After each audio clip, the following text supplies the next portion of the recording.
Hello and welcome back. This is how to decorate your paper feathers. If you want to know how to make your paper feathers, please watch the video before this. Now we're going to be using some paint sticks, and these are like big lipsticks. They come out a bit like a softer wax crayon, and we're going to try some pan watercolour. These are from IKEA, the Marla range. You will also need a paint palette, some water, paint brushes, and we're also going to be using some acrylic paints as well. So we're going to test all three of these surfaces, painting surfaces, and then once they're dry we're going to be testing other markers and pens as well. You'll also need some kitchen paper, but we also use some wet wipes as well. And then just put some paper down so you're not getting paint all over your tablecloth. So take your feather and paintbrush, and I'm going to test out the paint sticks first. Here's my daughter testing out some pink on hers. She hasn't added water, which we know in hindsight is a smart move, because adding more water makes the paper feather curl up and it's slightly harder to apply the paint, as you will see in a second.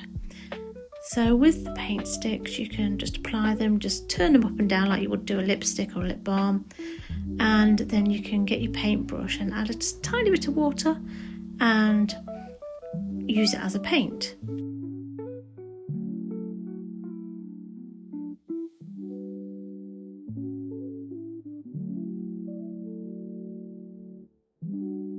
So as you can see here, because I keep adding water to my feather, it's starting to curl up a bit.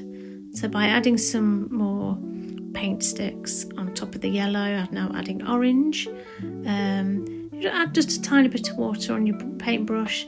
You can see how it blends in really well. So paint sticks are really quite versatile in use, because you can just use them dry or you can use them wet. You can also actually take prints from them as well, depending on what paper you're applying it onto. See how that's curled up now? So I'm just going to have to sort of hold that down while I'm doing some more painting. Yeah, you get a bit painty fingers, but you know, you're painting, you're going to get a bit mucky, a bit painterly on your hands. So, you know, just go for it. Be vibrant with your colours, or just stick to one colour. But blending them is a really nice idea. And just let your imagination flow. Sort of sped it up a bit here. You don't want to, you know, be here forever painting all these feathers. And we'll show you each technique and then we'll speed it up a bit. Here's my daughter's. So yeah, that's curled up a bit, and I do like the paint effect on the paper. And I'm just adding some more paint stick there. I said just have to push it down slightly just to apply it, because it's curling up. And then for this next one we're going to try the pan watercolour. So obviously it's watercolour, you do need to add a bit of water to your brush, but just try and add more paint than water, and then your paper feather won't curl up as much. I really like the watercolour because it looks a bit more translucent, a bit more opaque, and I quite like that. It's not a thick block heavy colour. The paint sticks are a bit more slightly more heavy duty, shall we say.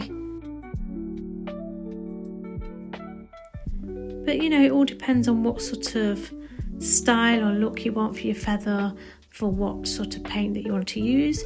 You don't have to use any paints if you don't want to. You could just use felt tip pens, which we'll show you later.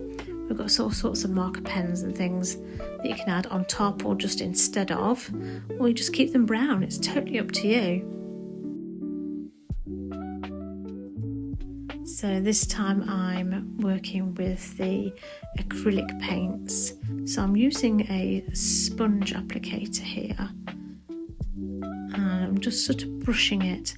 And I really actually quite liked this using the acrylics this time, because without putting any water on, you could use a dry brush technique with a brush, obviously, rather than a sponge.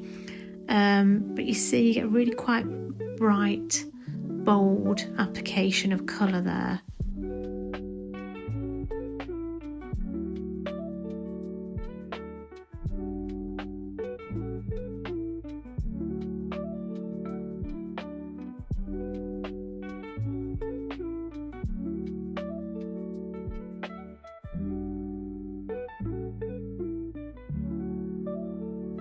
you can see in the background, my daughter's still working with the paint sticks, and I think she's making a rainbow feather while I'm mixing colours with the acrylics and painting those on.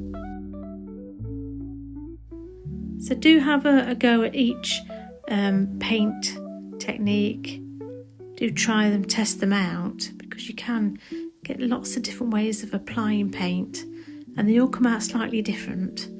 And just have a play, and that's what makes this fun. Don't put too high expectations or pressure on yourself. Literally just play, because when you play, all sorts of unexpected things happen, and a lot of the time they're happy accidents, and you're like, oh yeah, I really like the way I did that, and it was just, you just played, you just see what happens.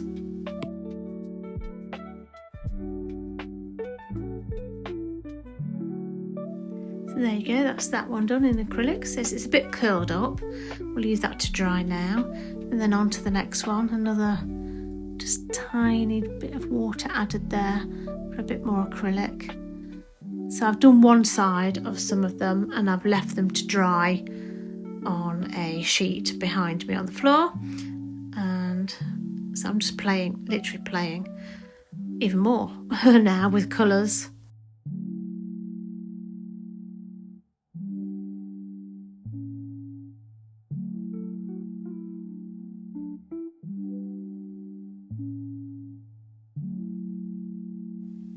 So I brought this leaf back, which is now dry, and they don't take long to dry, which is the really good thing about this.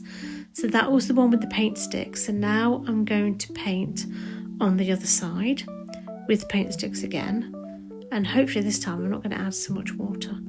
I'm going to use the same colours. It may not be the same pattern as such, but I don't mind the organic way that I've done this composition of the colours. I'm not after showing a perfect feather formation in that way, because if you look at a lot of feathers anyway, real feathers in real life, they're not always the same on the back as they are the front necessarily, depending on where the feather has actually come from on the body of the bird or the creature.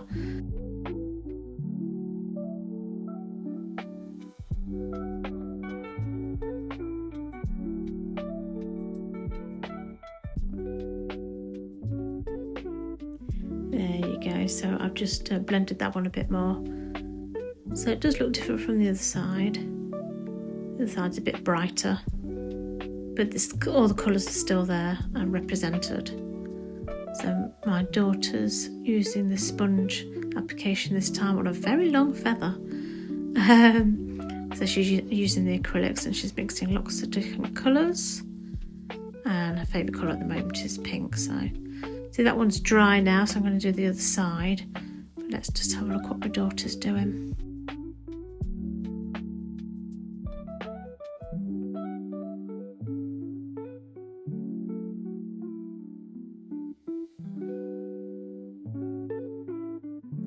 Now our feathers are dry. This is my daughter drawing a little cute face on one of hers from inspiration from a bracelet she actually made.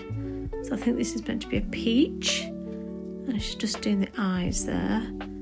Quick zoom in. Ooh.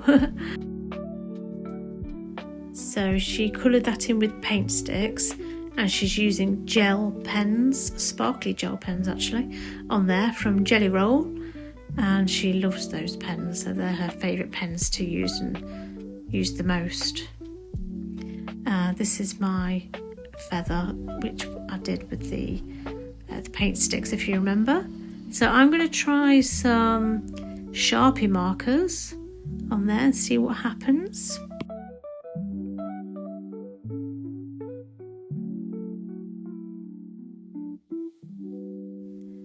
The Sharpie markers seem to work pretty well actually. I'm quite happy with them. Obviously depending on what colour you use on top of another colour, they will stand out a bit more vibrant or not, depending. So if I use a different colour completely and see how that reacts with some of the other colours, some on the yellow can stand out more rather than the blue, and vice versa on the orange. But this one, this bright hot pink, that really stands out. So again, it just depends what sort of pattern, detail, style and look you want for your feathers. So that's always worth just playing with or thinking about, writing down how you feel, what you want your feather to look like. So these are acrylic markers, marker pens shall I say, and you do have to give them a really good shake. So I'll speed up the video while we do a bit of shaking, because each time you use these you do have to shake them one by one for each colour you use, and then take the lid off and press them down on the paper. Can you see I'm pressing them down there for them to work? This pink seems to be working okay. I'll show you in a minute. There we are. Yeah, it looks quite nice. So that's the acrylic marker on top of the paint stick. So I have to get this clear in my head, what's what. So first of all, we've tried the gel pens. My daughter's tried those. And we've tried some Sharpie markers, and now we're trying the acrylic pens. There's still more pens to try. I have lots of pens. Yeah, I'm pleased with how the acrylic marker's turning out. And then I go in with white, which obviously really stands out. It's like, whoa, look at that. So you can make some really cool marks with all these marker pens.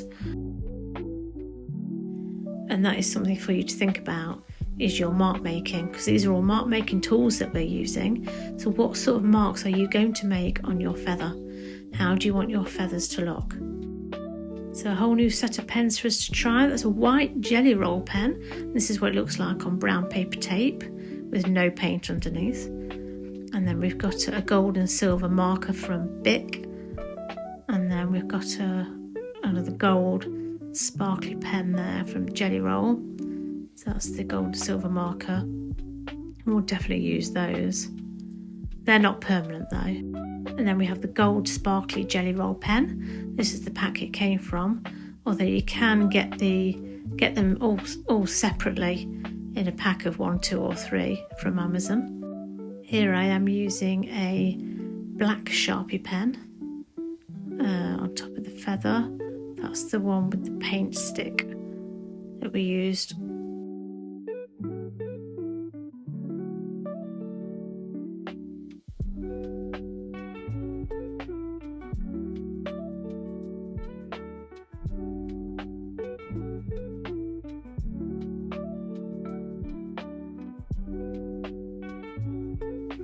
I wanted to use the black pen in contrast to the other side, which is the white acrylic pen, just to give you a bit of a darker side and a lighter side.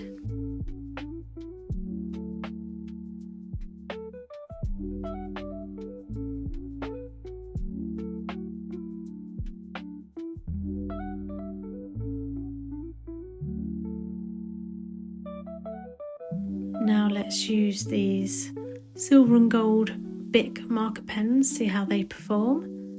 So we'll use the gold first.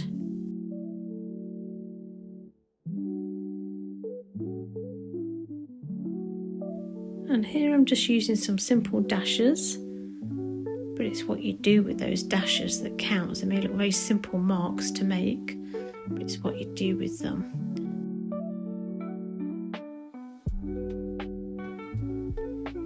Yeah, that gold looks really nice and metallic and shiny, just what I wanted. Let's try the silver now.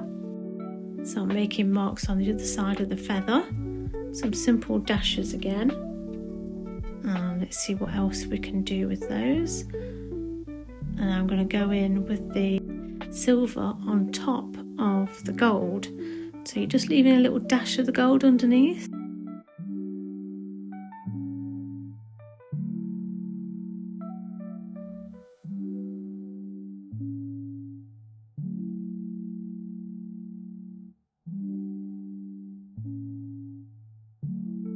And here is my daughter decorating one of her feathers.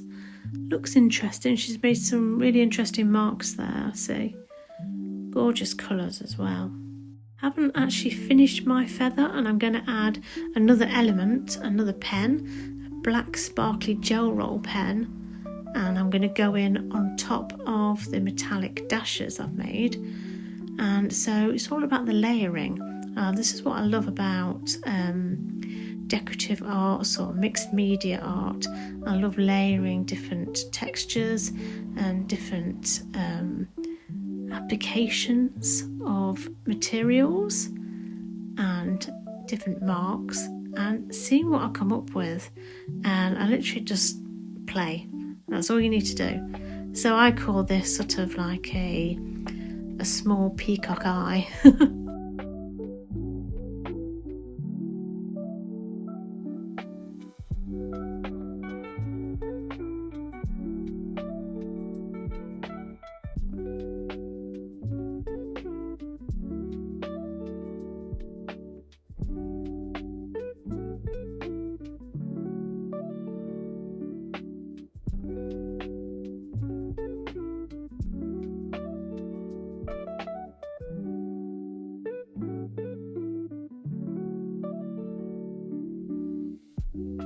By adding more detail like this, I feel that it could be some sort of real feather, who knows? So here's my daughter again, decorating a different feather this time with a really long one that she did in blue. She's using her favourite gel pens again. I think she has used some other, I think it was the acrylic markers she's used at the bottom with the deeper blue.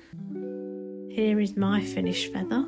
One side, the light side, and then onto the darker side. What do you think? So this feather was our watercolour feather, if you remember. And I'm going to go in with a white jelly roll pen. And this is one of my favourite things to do, is use a white pen on sort of really subtle coloured sort of ombre surfaces that I've created before. And I just love the white on the sort of the pale tones of colour.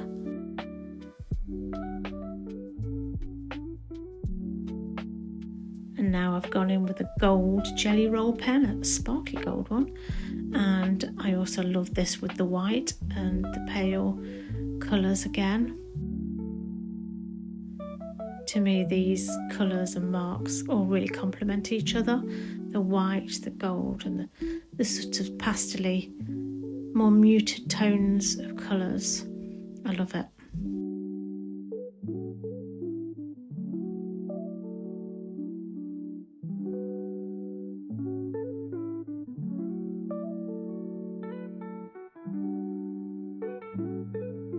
So I'm adding more white detail now. Lots of white lines, just to convey it's a feather, but I like to do them in different directions, just like a realistic feather could be.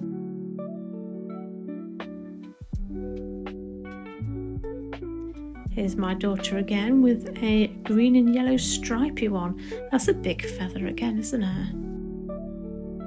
Now it's time for the snip.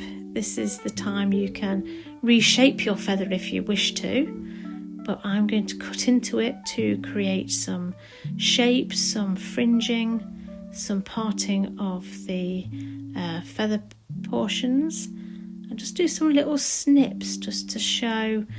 Sometimes they sort of cross over, don't they, the sections of feather, to create some texture.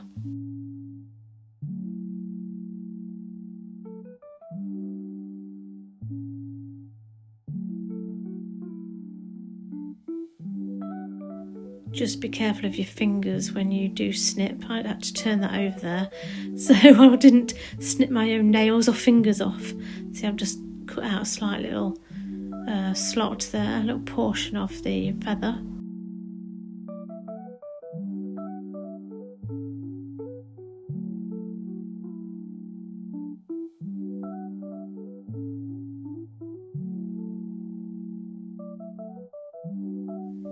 Cut out and shape as much as you feel you want to. There's no sort of right or wrong really. If you want lots of fringing all the way up and down your feather each side, then do it, you know. If you want to express that, you can get some even finer scissors, you know, sharper ones, or just cut a couple of bits, or don't cut any at all. Sometimes, you know, I've left them and haven't cut any slots or fringe bits in there at all. Just left it just down to the pure shape as it is that I've cut out originally, or you can just tidy that up into a different slight shape if you wanted to. And that's it. I hope you like this tutorial, and thank you for watching, and please do subscribe.